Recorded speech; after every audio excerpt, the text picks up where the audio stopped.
ECRல property வாங்க எதுக்கு crores? Lakhs போதுமே. Just 4 lakhsல ECR கோவலத்துல beach resort plot. EMI 12,000 only. Stepstone presents Secret Aura at ECR Kovalam. Grand launching on 22nd, 23rd and 24th August 2025. ஒரு மாநாடுனா அதுல கண்டிப்பா ஒரு தீர்மானம்னு ஒன்று இருக்கும். ஆனா எந்த ஒரு தீர்மானமும் நிறைவேற்றலையே. ஒரு மாநாடு நடக்குது ஓகேங்களா, அதில் வந்து உங்களுக்கு ஒரு கண்டென்ட் இருக்குது. இப்போ விஜயனா பேசுறது மெயின் கண்டென்ட். தீர்மானங்கள் பேசிக்கலாம் சார், ஒன்றும் பிரச்சனை கிடையாது. அவங்களுக்குன்னு ஒரு தனித்துவத்தோட ஒரு கட்சி ஆரம்பிச்சாங்க. திரு விஜய் அவர்களும் தனியாக ஒரு கட்சி ஆரம்பிச்சிருக்காரு. தன்னையே முன்னிலைப்படுத்திக்க மாட்டார் பெருசா. ஓகேங்களா, எதுவுமே வந்து பியூரா புதுசுன்னு எதுவுமே கிடையாது.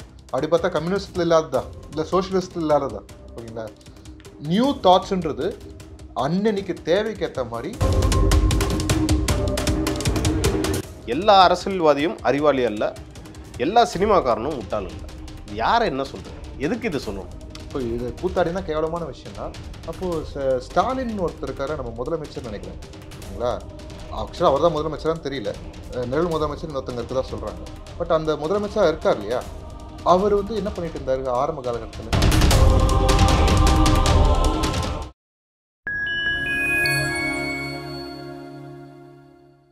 ஃபைன் டைம் மீடியா நேயர்களுக்கு வணக்கம். நான் தேவராஜன். இன்று நம்மோடு இணைந்திருப்பவர் தமிழ்நாடு இளைஞர் கட்சியின் பொதுச் செயலாளர் திரு லோகேஷ் அவர்கள். வாருங்கள், அவரிடம் அரசியல் சார்ந்த பல்வேறு கேள்விகளை முன்வைக்கலாம். வணக்கம் சார். வணக்கம் பிரதர். சார், நேற்று தாவேகாவோட மாநாடு மதுரையில் நடந்துச்சு, போனீங்களா? எப்படி இருந்துச்சு? திருவிழா, பெரிய திருவிழா. அழகர் ஆற்றுல இறங்குற திருவிழாவோட பெரிய திருவிழா. உங்க தலைவர் வேற பட்டாசு மாதிரி அப்படியே வெடிச்சு தெரிச்சிருக்காரு பேச்சுகள்லாம். அவர் பேச்சு எப்பவுமே அப்படிதானே, அளவா பேசினாலும் வந்து ஆழமா பேசக்கூடிய ஆள் தானே. கண்டிப்பா. ஆனா அதுல வந்து அவர் பேசின விதம்லாம் இருக்குல்ல சார், பேசினது என்னென்ன விஷயம் பேசினாருன்றதெல்லாம் இன்னைக்கு நிறைய விமர்சனத்துக்கு உள்ளாயிருக்கு. அதுல பாத்தீங்கன்னா ஒரு மாநாடுனா அதுல கண்டிப்பா ஒரு தீர்மானம்னு ஒன்று இருக்கும். அதுதான் வந்து மறுநாளோ செய்தியிலையோ வந்து ஒரு பேசு பொருளா இருக்கும். அது வந்து டிஸ்கஸ் பண்ணுவாங்க, டிபேட்டும் நடக்கும். ஆனா எந்த ஒரு தீர்மானமும் நிறைவேற்றலையே சார். கடைசியில நீங்க அவர் பேசி முடிச்சதுக்கப்புறம் வீடியோ லைவ் கட் ஆகிட்டு இருக்கோன்னு நினைக்கிறேன். இவர் ராஜ்மோகன் சொன்னார், தீர்மானங்கள் வெளியே வரும், நம்ம நேரம் இல்லாத காரணத்தினால தீர்மானம் அறிக்கையாக வெளியே வரும்னு சொல்லி. அது முன்னாடி பண்ணியிருக்கலாமே. இப்போ வந்து ஒரு மாநாடு நடக்குது ஓகேங்களா, அதில் வந்து உங்களுக்கு ஒரு கண்டென்ட் இருக்குது. இப்போ விஜயனா பேசுறது மெயின் கண்டென்ட். தீர்மானங்கள் அடுத்தது ஓகேங்களா, தீர்மானங்கள் டேட்டா. இப்போ நாளைக்கு அந்த தீர்மானம் நம்ம அதை பற்றி நாளைக்கு கூட பேசலாம். விஜயனா பேசுறதை பற்றி பேசுவீங்கன்னா தீர்மானத்தில் அதை பற்றி பேசுவீங்க. நிறைய கண்டென்ட் இருந்தால் இப்போ நீங்கள் விஜயனா பேசின 36 நிமிஷத்துக்கு எவ்வளோ விஷயத்தை பற்றி பேசுகிறோன்னு, எவ்வளோ பேர் அதுக்கு எந்த மாதிரி எதிர்ப்பு தெரிவிக்கிறாங்க, எந்த மாதிரி கதறாங்கன்னு இருக்குது. தீர்மானங்கள் பேசிக்கலாம் சார், ஒன்றும் பிரச்சனை கிடையாது. அறிக்கையாக வரப்போகுது, அந்த அறிக்கையை நம்ம டிஸ்கஸ் பண்ண போகிறோம் சார். ஒரு அரசியல் கட்சி மாநாட்டில் வந்து தீர்மானம்ன்றது ரொம்ப முக்கியம். ஆனால் தீர்மானமை நேற்று வந்து மாநாட்டில் அதை பற்றி எதுவுமே சொல்லலை, ஆனால் அதை வந்து அறிக்கையாக வெளியிட்டிருக்கீங்க. ஏற்கனவே வந்து தாவேகாவை ஒரு ஒர்க் ஃப்ரம் ஹோம் பாலிடிக்ஸ், திரு விஜய் அவர்கள் வந்து அவர் ஒர்க் ஃப்ரம் ஹோம் பாலிட்டிஷியன்ற ஒரு விமர்சனம் தான் இருக்குது. இது அதுக்கு ஏற்ற மாதிரி தானே சார் இருக்குது நீங்கள் பண்ணுறது? தீர்மானங்களில் யாராவது ஒருத்தர் படிக்கணும், அப்படி இல்லைன்னா வந்து அதை நிறைவேற்றுறதுக்கான விஷயங்களை பார்க்கணும் ஓகேங்களா. ஆக்சுவலாக வந்து ஒரு குழு வந்து ஒரு செயற்குழு பொதுக்குழுலாம் தீர்மானம் ஏற்றுறது வேறு, அங்கே வந்து ஒரு டிஸ்கஷன் போகிறது அந்த மாதிரி வேறு. ஒரு மாநாட்டில் டிஸ்கஷன் பண்ண முடியாது. ஏற்கனவே ஏற்றின தீர்மானங்களை அங்கே அறிவித்து இது பண்ணுறது ஓகேங்களா. அதை நீங்கள் வந்து அங்கே மேடையிலேயே அறிவிக்கணுன்ற அவசியம் கிடையாது. அதுக்கு மேடையில் என்ன சொன்னாங்க அப்படின்னா, விஜயனா பேசி முடிச்சதுக்கப்புறம் ராஜ்மோகன் சொன்னாப்புல தீர்மானங்கள் உங்களுக்கு அறிக்கையாக வரும் அப்படின்னு சொல்லிட்டாங்க. அதில் ஒரு 6 பாயிண்ட் இருக்குது. அந்த 6 பாயிண்ட்டை பற்றி டிஸ்கஸ் பண்ணலாம். ஏன் அங்கே சொல்லலை அப்படின்னா, இப்போ வந்து ஒரு விஜயனா பேசுறது மட்டும்தான் அங்கே மெயின் டாபிக் ஓகேங்களா. அவர் என்னென்ன பாயிண்ட்ஸ் எடுத்து வைக்கிறாரு அதை பற்றி டிஸ்கஸ் பண்ணுறதுக்கே நம்ம நேரம் பத்தாது ஓகேங்களா. எத்தனை பேர் எவ்வளோ கத்துறாங்க நீங்களே பார்க்குறீங்க. இதில் தீர்மானங்களை பற்றி நம்ம பேசணும், அது கண்டிப்பாக பேசுவோம். நாளைக்கு பேசலாம், நாளைக்கு பேசலாம். அந்த விஷயங்கள்லாம் தீர்மானத்துக்கெல்லாம் நாளைக்கே முடிவாக போகிறதில்ல. பட் ஆனால் விஜயனா பேசுகிற விஷயம் சென்சேஷனான விஷயம், அதை பற்றி நம்ம பேசுவோம். திரு விஜய் அவர்கள் வந்து முதல்வர் திரு மு.க. ஸ்டாலின் அவர்களை அங்கிள்னு சொல்லியிருக்காரு. அது வந்து ஏற்கனவே திமுக வந்து அவரை வந்து அப்பான்னு அந்த நெரேட்டிவை செட் பண்ண பார்த்தாங்க. இப்போ வந்து தாவேகா வந்து அங்கிள்ன்ற நெரேட்டிவை நீங்கள் செட் பண்ணியிருக்கீங்க. இது ஒரு தேவையில்லாத பேச்சுன்ற மாதிரி தானே சார் பேசிட்டு இருக்கோம். அவர் அப்பான்னு சொன்னது தேவையான பேச்சுங்களா?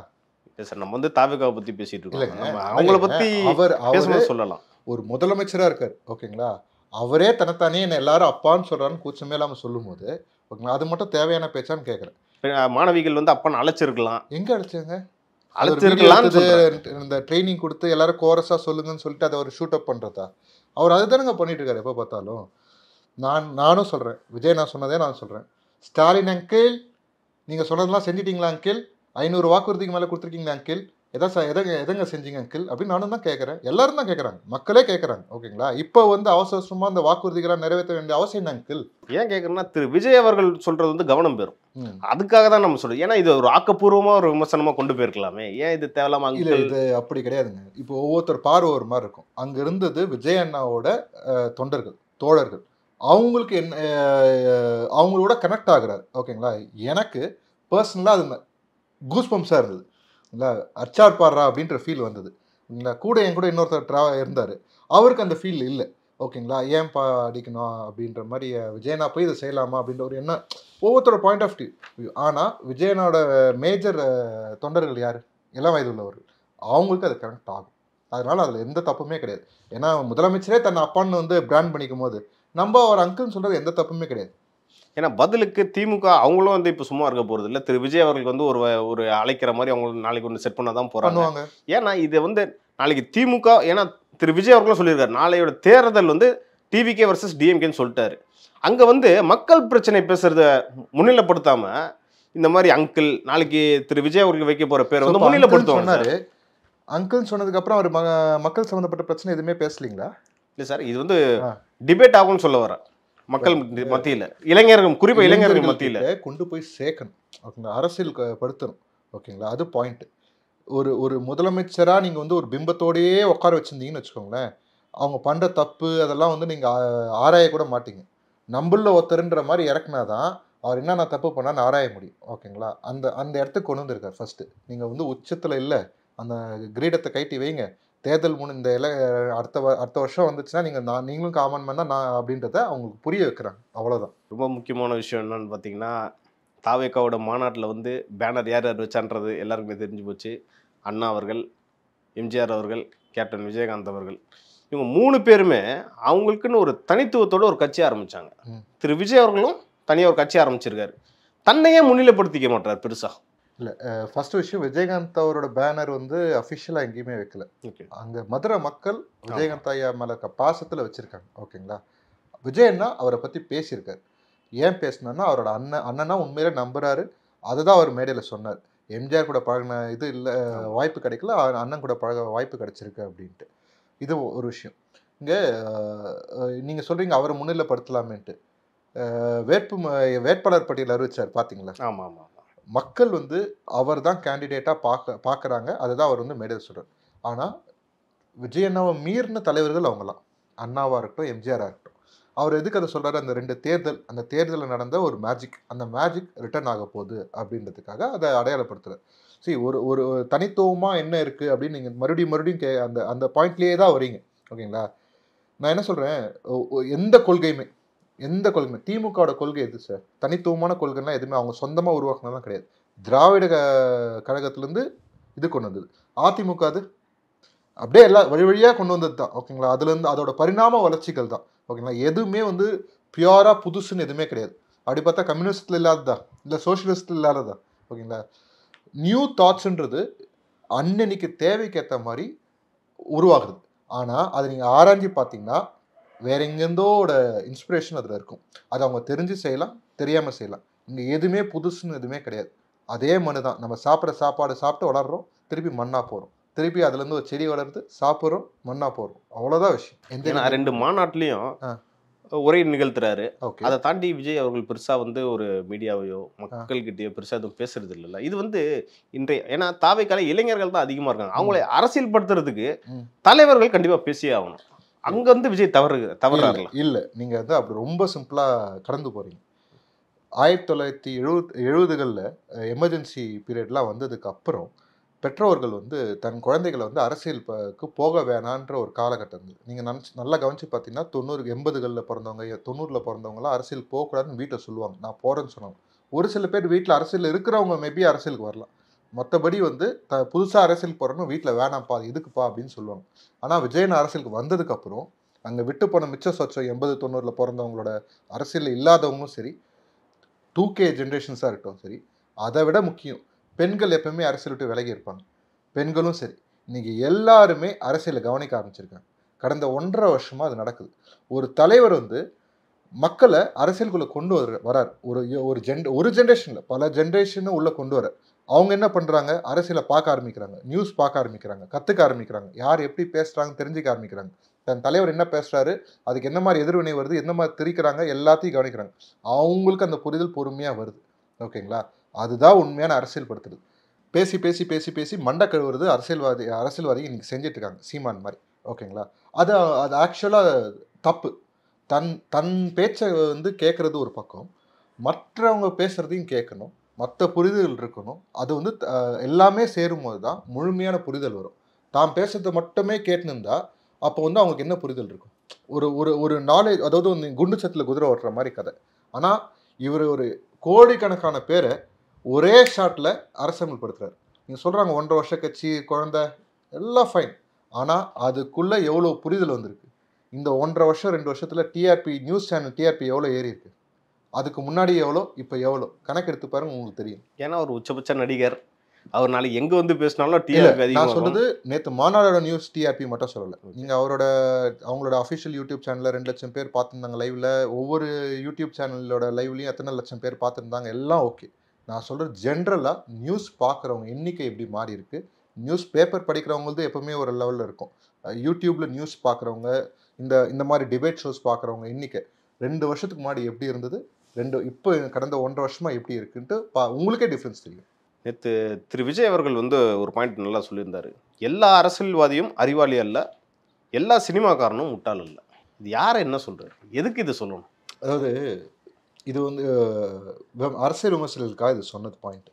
என்ன சொல்கிறாங்க, அரசியல் ஒரு 4-5 பாயிண்ட் தான் வச்சுருக்காங்க. இவர் சினிமாக்காரரு, வேற என்ன சொல்கிறாங்க, இவருக்கு என்ன அரசியல் தெரியும், நேற்று உள்ள நாளைக்கு சிஎம் ஆயிடுவாரா, வேற என்ன கட்சி கட்டமைப்பு, ஒரு 4-5 பாயிண்ட் தான். அதை தவிர வேறு எதுவும் அவங்களுக்கு பாயிண்டே கிடையாது. நீங்கள் எந்த டிபேட்டில் போய் பாருங்கள், மறுபடியும் இதே தான் சொல்லி நிற்பாங்க.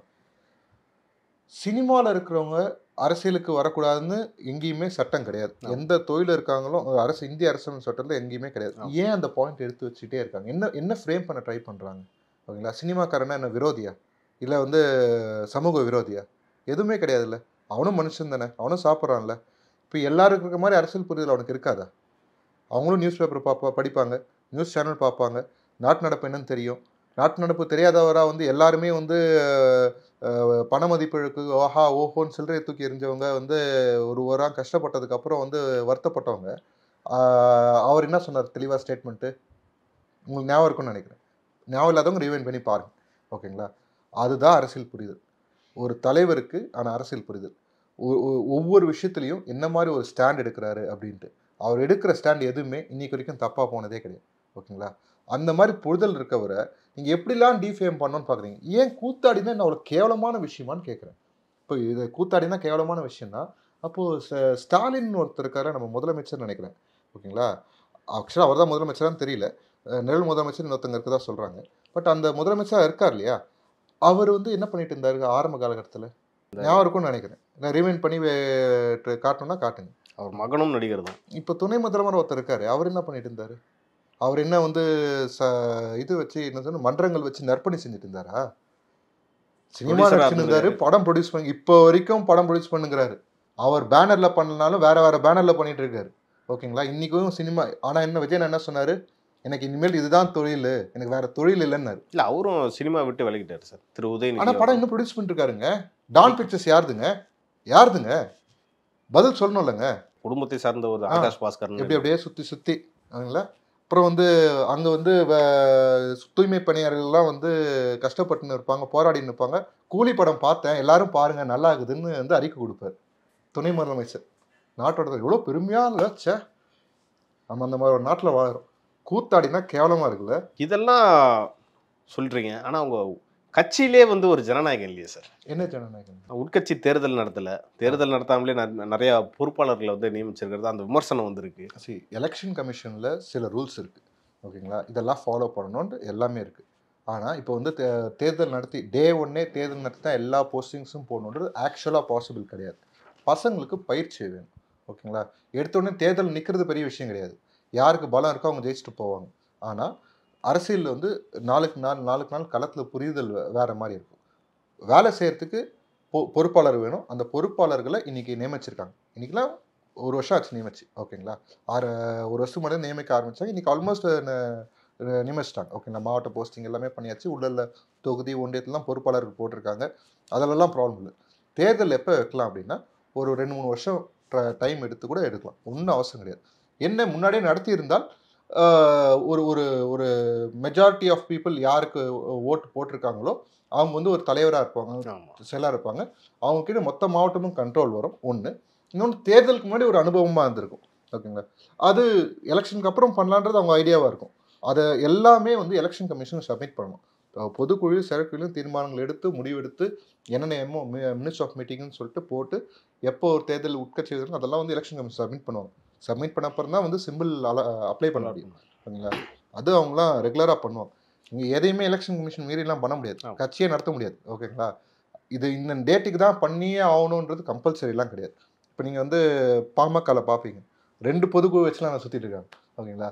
அந்த மாதிரி நம்ம கட்சியில் எந்த பிரச்சனையும் கிடையாது. அவங்க நிறைய தேர்தல் சந்திச்சிட்டாங்க சார், அதுக்காக கேட்குறேன். நிறைய தேர்தல் சந்திச்சாலும் அவங்க சந்திச்செல்லாம் நம்ம வந்து கேள்விக்குறியாக இருக்குது. 2016 ஜெயிக்க முடியாத தேர்தல்னு எல்லாருக்கும் தெரியும். ஏன் தனியாக நிற்கணும்? இன்றைக்கி வரைக்கும் அன்புமணிக்கு சிஎம் ஆசை இருக்கா இல்லையா? சிஎம் ஆசை இருக்கு, தப்புன்னு நான் சொல்ல வரல. ஏன் இப்போ அன்றைக்கி மக்கள் நல கூட்டணி ஒன்று உருவாச்சு, ஓகேங்களா. ஏன் அப்போ நிற்கணும்? இன்றைக்கி விஜயகாந்த் ஒரு ஃபேக்டர் வர்றார், ஏன் தனியாக நிற்கிறேன்னு சொல்லி சொல்லணும். இன்றைக்கி இருக்கா இல்லையா? அவரோட ஒவ்வொரு மீட்டிங்ஸும் நீங்கள் கவனிச்சிங்கன்னா தெரியும், அந்த எண்ணம் தெரியும், அந்த சாயல் தெரியும். அன்புமணி ஆகிய நான், பாகுபலி ஆகிய நான், அந்த சாயல் தெரியும் உங்களுக்கு. இவங்க எல்லாருமே அரசியலில் பிழப்பு நடத்துகிறவங்க, ஓகேங்களா. நான் ஐயாவை பற்றி பேச வரல, ஐயா கதை வேறு. ஆரம்பத்தில் எப்படி இருந்தது, 2011 காலத்துக்கு அப்புறம் என்ன மாதிரி மாறிச்சு, திருமாவளவனுக்கும் அவருக்கும் என்ன மாதிரி ஒரு பஞ்சாயத்து ஆச்சு, அதுக்கு காரணம் யார், இதெல்லாம் வந்து அரசியலில் இருந்தவங்களுக்கு தெரியும், இல்லைங்களா. இன்றைக்கி அவங்கள பற்றி நம்ம பேச வரல. பட் இருந்தாலும் எக்ஸாம்பிள் சொல்ல வர, அந்த மாதிரி ஒரு அரசியல் பிழப்பு நடத்துகிறவங்களுக்கும் இங்கேக்கும் என்ன வித்தியாசம்னா, இவங்க அரசியலுக்குள்ள ஒரு ஜென்ரேஷன் உள்ளே வந்திருக்கு. அவங்க நிறைய விஷயம் பார்க்க வேண்டியது இருக்குது, பார்க்குறாங்க, கற்றுக்குறாங்க, பயிற்சி பட்டுன்னு இருக்காங்க, ஓகேங்களா. உட்கட்சி தேர்தல் ஒன்று நடந்தது அப்படின்னா அது எலெக்ஷன் முடிஞ்சதுக்கப்புறம் கூட பண்ணிக்கலாம், ஒன்றும் ப்ராப்ளம் இல்லை. 2016 தேர்தலினோட தான் ஒரு விஷயம் ஞாபகம் வருது. அன்று திரு அன்புமணி அவர்களுக்கு வந்து தேர்தல் ஆலோசகராக இருந்தவர் திரு ஜான் ஆரோக்கியசாமி அவர்கள். இன்று திரு விஜய் அவர்களுக்கும் அவர் தான் இருக்கார். ஸோ ரெண்டுமே வந்து கனெக்ட் ஆகுற மாதிரி இருக்குல்ல சார்? சரி, நல்லா ஒன்று தெரிஞ்சுக்கோங்க. அன்புமணியோட முடிவுக்கு ஏற்ற மாதிரி ஜான் வியோகம் வச்சு கொடுத்துருக்கலாம். அதே தான் இங்கே முடிவு எடுக்கிறவர் விஜயன், ஓகேங்களா. விஜயனை இந்த விஷயங்கள்லாம் நான் பண்ணணும், இந்த விஷயங்களை செய்ய வேண்டியது இருக்குதுன்னு சொன்னேன்னா இதுக்கு இந்த மாதிரி விஷயங்கள் ஸ்ட்ராட்டஜி பண்ணி கொடுக்குறது ஜான் சாரோட ஒர்க். ஜான் சாரை நம்ம வந்து அவ்வளோ லேஸாக இட போட்டுரும். அவர் வந்து ஒரு ப்ரொஃபஸராக இருந்தவர், ஓகேங்களா. ஒரு வாத்தியாராக இருக்கிறவங்களுக்கு தெரியும், ஓகேங்களா. அது அந்த மைண்ட் செட் எப்படி இருக்கும் அப்படின்ட்டு. அவர் அங்கே வெற்றி பெறல 2016 வந்து அன்புமணி வெற்றி பெறனா அவங்க கான்சென்ட்ரேட் பண்ணது ஜாதி ஓட்டு. அவங்க 10% கான்சென்ட்ரேட் பண்ணாங்க, அதில் பாதி கூட வராது. யார் காரணம்? கேண்டிடேட் ஸ்ட்ராங்காக இல்லை, ஓகேங்களா. இங்கே விஜய் நம்ம லேசாக நினச்சிட முடியுமா? ரெண்டுத்துக்கு வித்தியாசம் இருக்குல்ல. அவர் தெளிவாக நேற்று ஒரு மேடையில் சொன்னார், எல்லாரும் அரசியல் கட்சி ஆரம்பிச்சதுக்கப்புறம் தான் ஒவ்வொருத்தர் வீட்டுக்கு போவாங்க, நான் எல்லார் வீட்டுக்கு போனதுக்கப்புறம் தான் அரசியல் கட்சி ஆரம்பிச்சிருக்கேன் அப்படின்ட்டு. அங்கே தான் வித்தியாசம். இன்றைக்கி டேட்டுக்கு வீட்டுக்கு ஒரு ஓட்டு இருக்கா இல்லையா? தேர்தலில் தான் சார் தெரியும். தேர்தலில் தெரியும். சரி, ஒரு ஆதரவாளர்கள் இருக்காங்களா இல்லையா? ஆதரவாளர் இருக்கிற, அதான் நேற்று கூட்டம் வந்துச்சு, ஆதரவாளர்களாக இருக்காங்க சார். இருக்காங்க. அவங்க ஓட்டு போட மாட்டாங்களா? அவங்க ரசிகராக கூட இருக்கலாம். ரசிகராக இப்போ வந்து பார்த்தாங்கல்ல, ஏன் ஓட்டு போட மாட்டாங்கன்னு நினைக்கிறீங்க? அப்படி பார்த்தா திரு விஜயகாந்த் அவர்கள் வந்து எப்பயோ சிஎம் இருக்கலாம். சரிங்க, நான் என்ன கேட்குறேன், வந்து பார்த்தாங்க இல்லையா, அவங்க ஓட்டு போட மாட்டாங்கன்னு நினைக்கிறீங்கன்னா நான் கேட்குறேன். அப்படி நான் சொல்ல வரல சார், எதாக இருந்தாலும் தேர்தலில் தெரிஞ்சிடும். தேர்தலில் தெரியும் சார். நீங்கள் விஜயகாந்த் ஐயாவுக்கும் விஜயனாவுக்கும் என்ன வித்தியாசம் நான் சொல்கிறேன். அவரோட அரசியல் காலகட்டம் வேறு, இன்னைக்கு அரசியல் காலகட்டம் வேறு. அன்னைக்கு இதை சோஷியல் மீடியா பூம் வந்த டைம், ஓகேங்களா. சோஷியல் மீடியா பூமில் அவரை செஞ்சு விட்டாங்க, பிளான் பண்ணி செஞ்சு விட்டாங்க. ஆனால் இன்றைக்கி கண்ட்ரோல் யார்கிட்ட இருக்குது? சோஷியல் மீடியா, ஓகேங்களா. அந்த வித்தியாசம் இருக்குது. அந்த வித்தியாசம் பெரிய மாற்றம் வரும் நான் நம்புகிறேன். நேற்று மாநாட்டில் நடந்த விஷயம், அப்புறம் தாவேக்காவுடைய அரசியல் நகர்வுகள் குறித்து ரொம்ப டீட்டெயிலாக பேசுனீங்க. இது குறித்து நம்ம அடுத்தடுத்த நிகழ்ச்சிகளில் இன்னும் நம்ம டீட்டெயிலாக பேசலாம் சார். நன்றி சார். நன்றி.